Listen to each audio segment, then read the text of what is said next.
بسم اللہ الرحمن الرحیم۔ السلام علیکم دوستو۔ درگزر کا عجیب واقعہ۔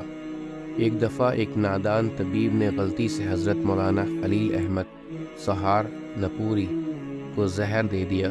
فوراً آپ کو قے ہو گئی اور مرض ترقی کر گیا۔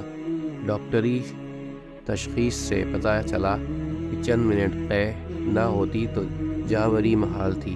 حضرت مولانا سے جس کو ذرا بھی تعلق تھا وہ حکیم صاحب پر آنکھیں نکالتا اور ان کی صورت سے بیزار ہو گیا، مگر آپ کو حکیم صاحب کی ندامت اور اپنے خدام کی ان سے یہ وحشت ایک مستقل تکلیف بن گئی کہ وہ بھی کتمان اور ضبط میں رہی، جس کا اثر یہ تھا کہ حکیم صاحب تشریف لاتے تو آپ ان کو سب سے الگ اپنے پاس چارپائی تھے اور وہ اس کو مناسب مرض بتاتے تو آپ استعمال فرماتے، ورنہ ان سے ایسی ہی باتیں کرتے جس سے ان کو یقین ہو جاتا کہ حضرت میرے معالجہ کے متقد اور میری حذافت و مزاج شناسی کے متعارف ہیں۔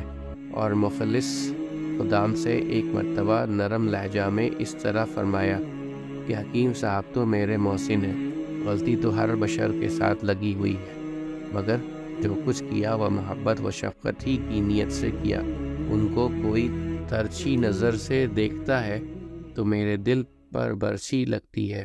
فعل مختار بہروز اللہ تعالی مولائے کریم کے کوئی نہیں، جو ہوا وہ اس کی مشیت سے ہوا، پھر کسی کو یہ کیا حق ہے کہ علاوہ وزار کو سرزنش کرے۔ امید کرتا ہوں دوستو کہ آپ کو آج کی ویڈیو اچھی لگی ہوگی۔ اگر آپ کو ہماری ویڈیو اچھی لگی ہے تو ویڈیو کو لائک ضرور کریں، اور مزید اس طرح کی ویڈیوز دیکھنے کے لیے ہمارے چینل سبسکرائب کر لیں اور دوستوں کے ساتھ شیئر کرنا بھی مت بھولیں۔ اللہ آپ سب کا حامی و ناصر ہو۔ انشاءاللہ ملتے ہیں اگلے ویڈیو میں۔ اجازت دیجیے، السلام علیکم، اللہ حافظ۔